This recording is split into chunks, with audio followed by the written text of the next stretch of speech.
মাত্র 1 মাসের মধ্যেই তার নেতৃত্বে বাংলাদেশ অনেক দূরে এগিয়ে গেছে। রুকো যারা, সবার করো। ক্ষমতার 1.5 মাসে কেবল ব্যাংক থেকেই সরকার ঋণ করেছে প্রায় 41,000 কোটি টাকা, আর ইউনুস সহ শেষ 3 মাসে তা ছিল প্রায় 56,000 কোটি। মূলত রাজস্ব আয়ে বিপুল ঘাটতির কারণে পরিচালন ব্যয় মেটাতে এমন উদ্যোগ নিয়েছে সরকার। ফলে মাত্র 9 মাসেই তা ছাড়িয়ে গেছে পুরো অর্থ বছরের লক্ষ্যমাত্রা। কেন্দ্রীয় ব্যাংকের তথ্য অনুযায়ী শেখ হাসিনা পতনের পর গেল 14 মাসে ব্যাংক ঋণ বেড়েছে 2.25 লাখ কোটি টাকা, যাকে অর্থনীতির জন্য ঝুঁকিপূর্ণ বলে মনে করছেন বিশ্লেষকরা। I have a plan.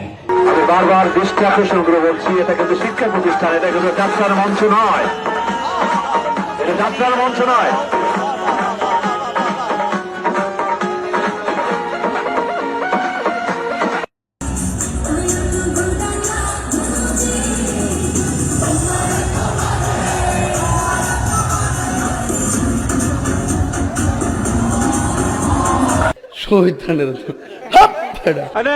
এই জুলাই সনদ আমরা সংসদের দক্ষিণ প্লাজায় ডক্টর ইউনুস যখন দেখেছিল সনদ সই করার জন্য, সবচেয়ে প্রথমে বিএনপি গেছিল, বিএনপি জুলাই সনদ সই করেছে।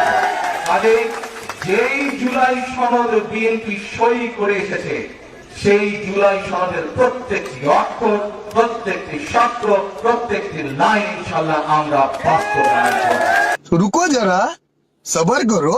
সংবিধানের 142 অনুচ্ছেদ অনুসারে সাংবিধানিক যে গণভোট, এই গণভোট সেই গণভোট না।